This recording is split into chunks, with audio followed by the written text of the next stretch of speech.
Sky Ambiente, a cura di Lorenzo Viviani.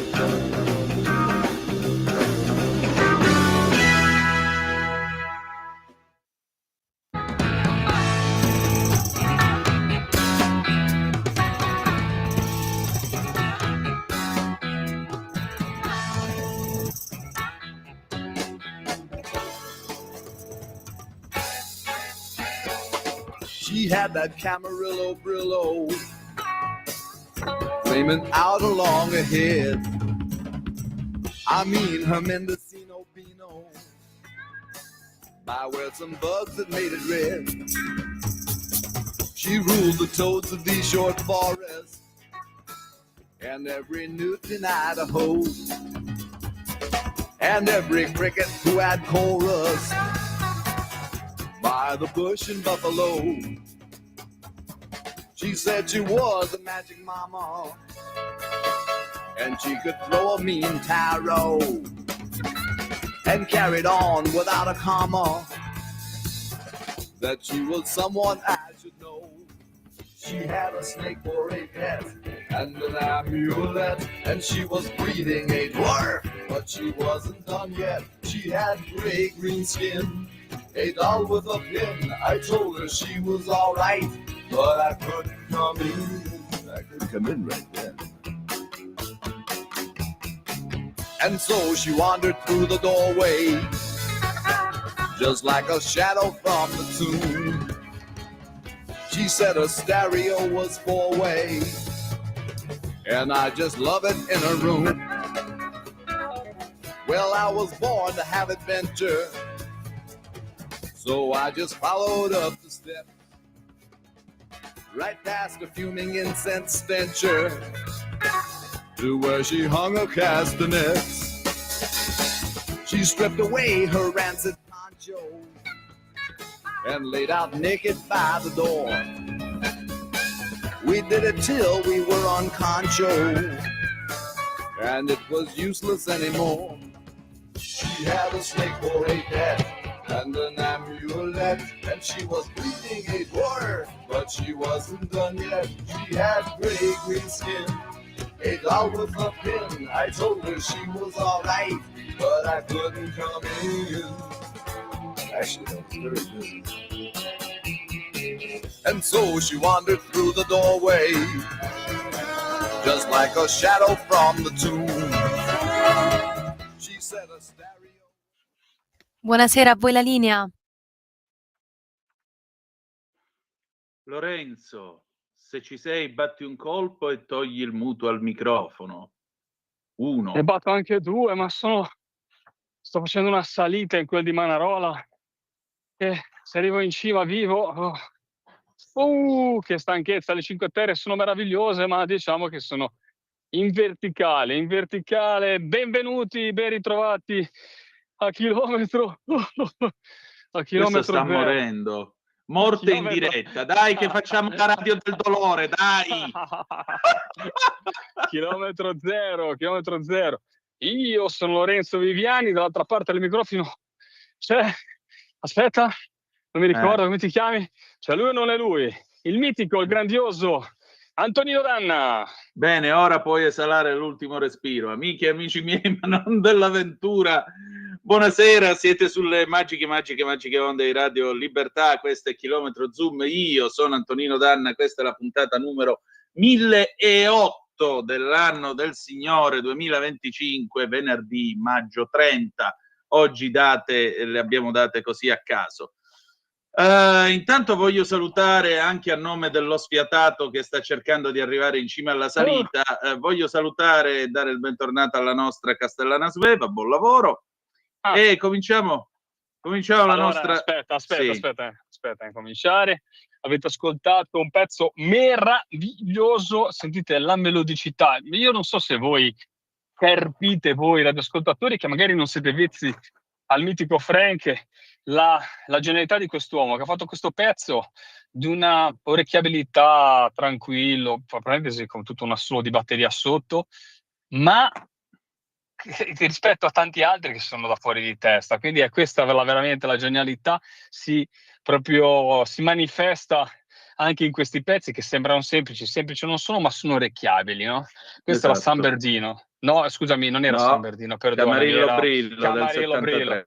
73. Overnight Sensation, perdonami, ho fatto un errore che è dovuto solamente a che mi mancava l'ossigenazione dell'encefalo. Sì, siamo commossi. Siamo Ce commossi. l'hai fatta ad arrivare in cima alla salita? Sì, sono in macchina, faccio la radio da in macchina oggi, dai, va bene? Ma com'è dura la salita, in gioco c'è l'automobile.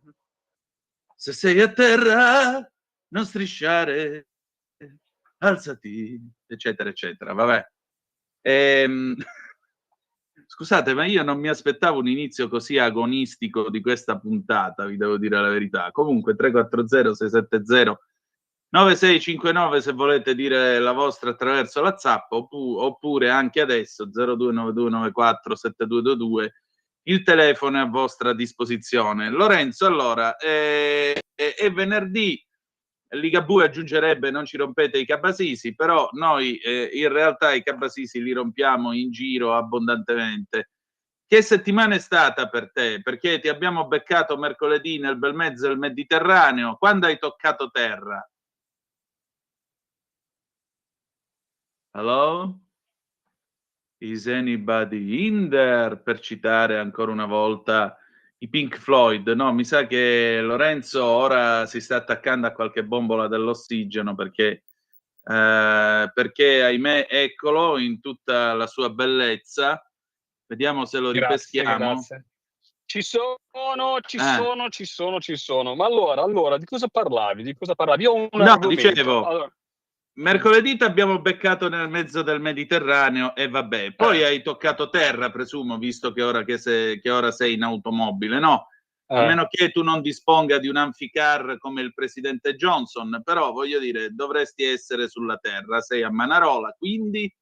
E quindi sono tornato nella mia figura di presidente del parco e c'avevo tutta la roba arretrata, quindi oggi giornata di lavoro. Insomma, ti è rientrato ieri sera alle 8 passate, stamattina giornata da panico, fra parentesi ho finito proprio adesso un'intervista, quindi mi sono collegato un pochino in ritardo con voi, proprio perché poi mi vedrete su una trasmissione su Rai 3.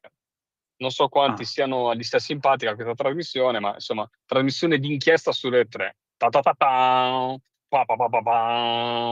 mio. Oddio mio, una trasmissione di inchiesta su Rai 3 questa sera. No, non era quella,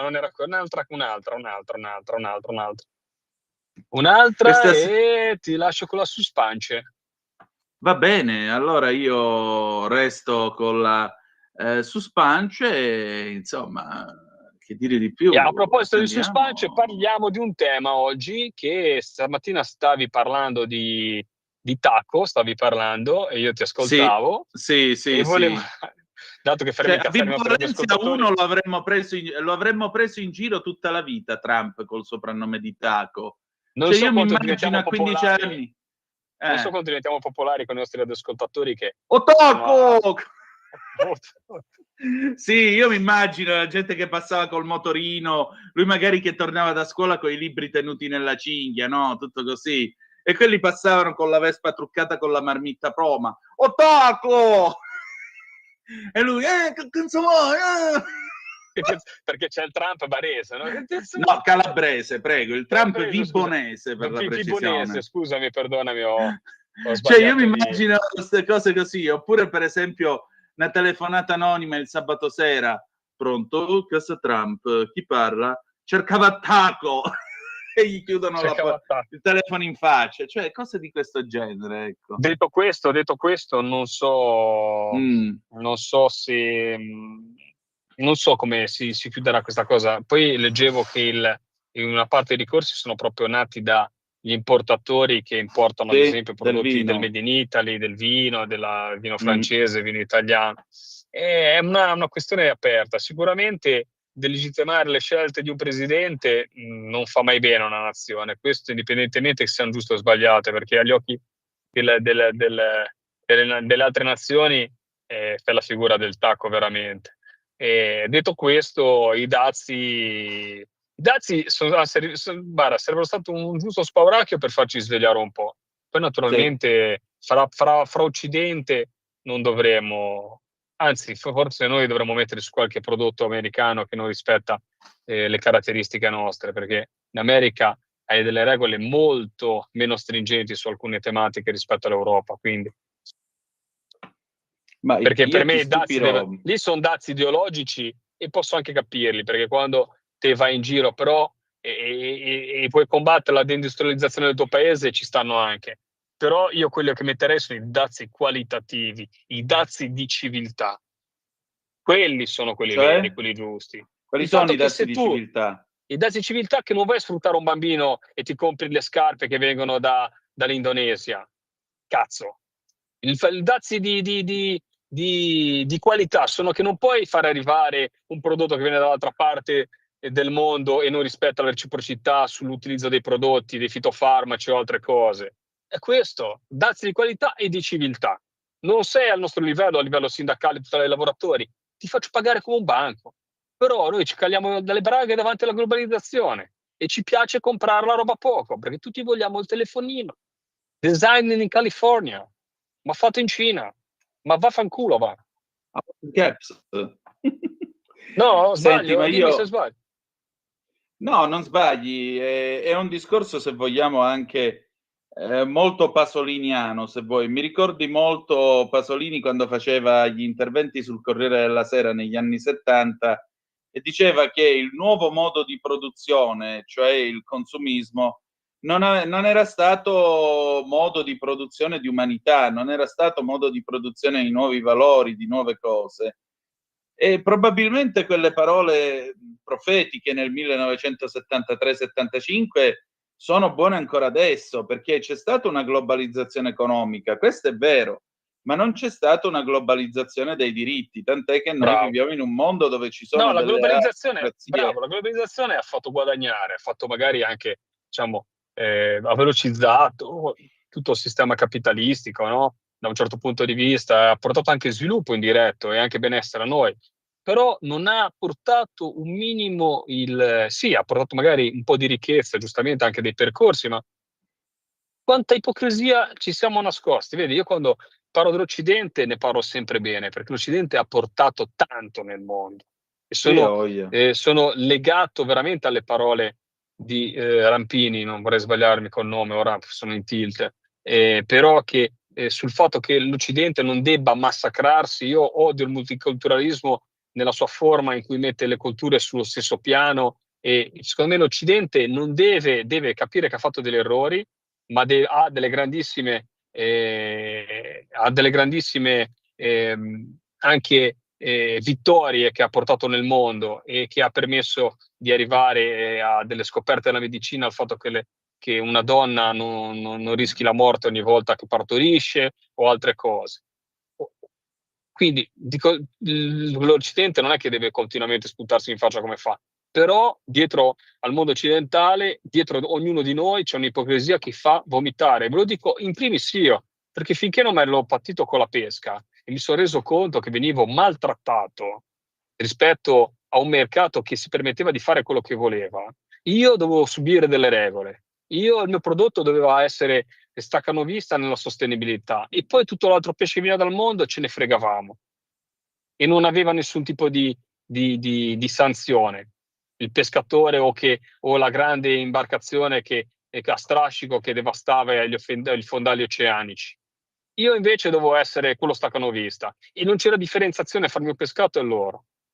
Lì me ne sono accorto, però quanta ipocrisia fino a quel momento lì. Quanta roba ho comprato, quanta roba magari ho continuato a comprare, prodotta in altri paesi, in barba ai diritti dei lavoratori, in barba ai diritti della qualità ambientale, scusate, della sostenibilità ambientale, della qualità ambientale, di quanto inquinano le cose. E noi continuiamo a comprare finché non ci toccano nel nostro. Magari non avremmo ascoltato il grido di dolore di quelli che facevano le scarpe, viene a pensare le marche, una volta leader, penso, a livello europeo come settore. Adesso stanno riprendendo forse qualcosa, ma andavi in certe zone delle Marche, erano i maestri nelle scarpe. Adesso sta ritornando perché fortunatamente c'è qualcuno che cerca la scritta Made in Italy. ma dovremmo farlo tutti noi, ma non perché made in Italy, ma anche, guarda, mi viene anche made in Europa, ma almeno almeno con le solite tutele dei lavoratori, con le solite criteri di sostenibilità ambientale. E che cazzo? Invece continuiamo sempre a comprare dove ci conviene. E la globalizzazione ha fatto arricchire, però non ha i diritti, li ha mantenuti, perché serve sempre un popolo. Poi quando non ci sarà più un popolo, vedrete, quando non ci sarà più un popolo da schiavizzare o da utilizzare per manodopera a basso costo, toccherà a noi. Perché adesso quello che facciamo in questo momento non è quello di creare i presupposti in Italia di dire evolvetevi, arrivate al nostro livello di tutele sindacali e di stipendi dei lavoratori.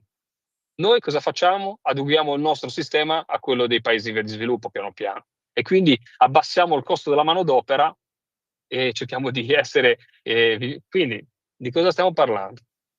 Di cosa stiamo parlando? Io vivo in una La Spezia, ma pensa a Monfalcone, in cui una marea di persone vanno a lavorare in subappalto e vengono dall'altra parte del mondo a lavorare da noi. E questo per fare delle navi. Ma che ricchezza mi porta? Ma non contro queste persone qua. Non mi interessa, non ho problemi verso queste persone. Ma se io devo importare manodopera dall'altra parte del mondo per adeguarmi all'altra parte del mondo, così le navi faccio in Italia, non è una conquista. No. Non è una conquista, vuol dire che io mi devo abbassare e vorrei sapere quanto prendono questi operai prima o poi anche. Bella domanda, bella domanda. Dovremmo chiederla ad Anna Cisint. Lei di sicuro lo sa. Di sicuro lo sa. Senti, ma visto che parlavi di dazi, io ho una cosuzza che avevo trovato stamattina su Italia Oggi del collega Giorgio Laici su pagina 5 di Italia Oggi. E Trump giustamente dice, insomma, che si arrivi al dazio zero. Ora, il punto è che in realtà anche qua, caro Lorenzo, e questa cosa ci tocca visto che parliamo di agricoltura, pesca e ambiente, analizzando due prodotti sui quali gli USA ritengono di essere colpiti dai dazi, sentite un po', apprendiamo infatti dal sito numbeo.com che in realtà la liberalizzazione andrebbe contro gli americani. Guardiamo ad alcuni dati del settore agroalimentare, carne avicola e carne bovina. Nel Nord America, USA e Canada, il petto di pollo al chilo costa $12,2 USA, mentre nell'UE ci sono 6 paesi con prezzi inferiori, dall'Ungheria $5,80 al chilo, alla Repubblica Ceca $8,99 al chilo. Rimuovendo dunque anche tutte le barriere tariffarie e non tariffarie, considerata la logistica, è improbabile che qualcuno in Europa compri pollo americano. Sarebbe più facile che aziende americane venissero a produrre nell'UE. Un altro prodotto su cui da Washington contano per sbarcare nel mercato europeo è la carne di manzo, che Trump spesso cita e fu al centro di una battaglia commerciale anche durante la presidenza di Barack Obama, non rientrando nei limiti della legislazione sanitaria europea. Apprendiamo da Numbeo che la carne di manzo negli USA costa $16,31 al chilo. Costa molto meno nei paesi dell'Est Europa, in Romania addirittura $10,90 al chilo. E potremmo elencare vari prodotti in cui l'Europa ha un vantaggio competitivo. Scavando ancora, vediamo che il core del vantaggio europeo sugli USA, circa la metà del valore, non è un vero vantaggio competitivo, proviene dai farmaceutici, deriva dal fatto che le licenze di commercio sono allocate in paesi con fiscalità vantaggiosa come Irlanda e Lussemburgo. Non si tratta quindi di un vero vantaggio commerciale, ma di elusione fiscale. Visti i dati, dunque, se Trump cerca il mercato unico, potrebbe anche rischiare di essere accontentato. Comunque, al di là dei farmaci, parliamo solo di carne e pollo. Carne e pollo, come vedete, conviene di più agli americani comprarsi quella nostrana che non noi importare la loro. Per cui sì, va bene, mi piace che fai il giochino, che vuoi il dazio zero, che vuoi il commercio, vuoi questo, vuoi quello, ma non andare a raccontarci che sarà tutto rose e fiori per te, perché anzi la fregatura per te è dietro l'angolo. Sono d'accordo, sono pienamente d'accordo, Anto. Infatti, proprio quello è il tema. Ma sai, Trump si è ritrovato si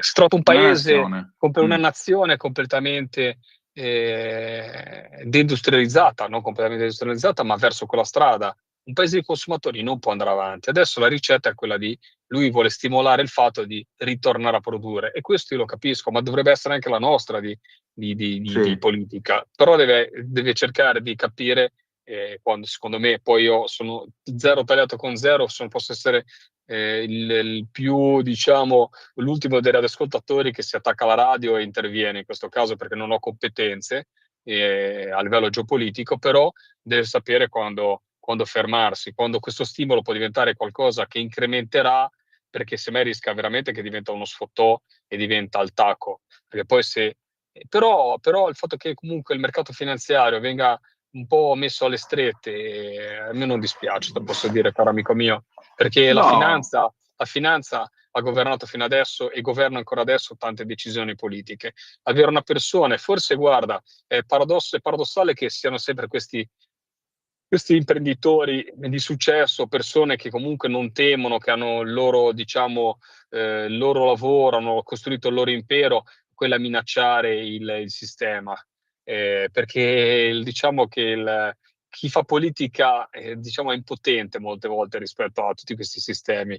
Berlusconi ci ha provato all'inizio, poi purtroppo secondo me, il problema di Berlusconi è che non ha fatto la grande rivoluzione di sburocratizzare e cambiare un paese. Si è bloccato e non l'ha portato a termine. Non gliel'avrà fatto portare a termine, però diciamo che è l'unica cosa che secondo me manca veramente agli anni di governi Berlusconi, cioè il fatto che non abbia portato, Certo. sburocratizzato e passato un po' anche il fatto di non criminalizzare, che è rimasto nel nostro paese, l'imprenditore tout court, perché siamo sempre in un paese in cui l'imprenditore viene sempre additato.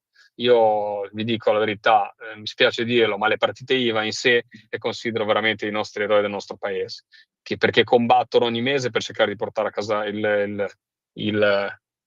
la pagnotta, e non è una cosa scontata. Grazie. Lo dico a chi no, lo dico, bravo, lo dico a chi ha il posto fisso, che magari anche con uno stipendio standard, però sai che c'è quello stipendio lì e basi la tua vita e la riesci anche a programmare la tua vita, no? Tu dici, vabbè, faccio queste sono le entrate e uscite, e poi ti può capitare il momento che purtroppo per vari motivi hai Sì. delle uscite più elevate, però la riesci a programmare perché tanto hai quell'entrata sicura nel tempo. La partita IVA è sempre nel mare in tempesta. È sempre nel mare in tempesta e non sa mai cosa gli riserva domani. Guardate che è Esatto. difficile vivere così. Esatto. Dobbiamo chiudere perché c'è Liberamente, Lorenzo. Resti con Caro amico noi mio, dopo? cerco, tanto mi sposto, quindi se non mi trovate, Va riprovate, perché mi bene. sposto, cerco di arrivare un po' più vicino a casa, che poi ho un impegno alle 18, parlerò alle 19, vado a un convegno su uno scrittore importante per la zona. Fra parentesi, ha avuto questa gemellaggio perché lui è originario di La Spezia, ha vissuto nelle Cinque Terre, passava le sue estati a Vernazza, ma ha fatto il professore all'Università Milano, e parlo di Ettore Cozzani, quindi ci sarà tanto da dire e tanto da fare, quindi non posso mancare, quindi mi metto già in movimento. Adesso l'editoriale del nostro direttore responsabile Giovanni Sallusti, Liberamente. A tra poco. A tra poco. Avete ascoltato Chilometro Zero.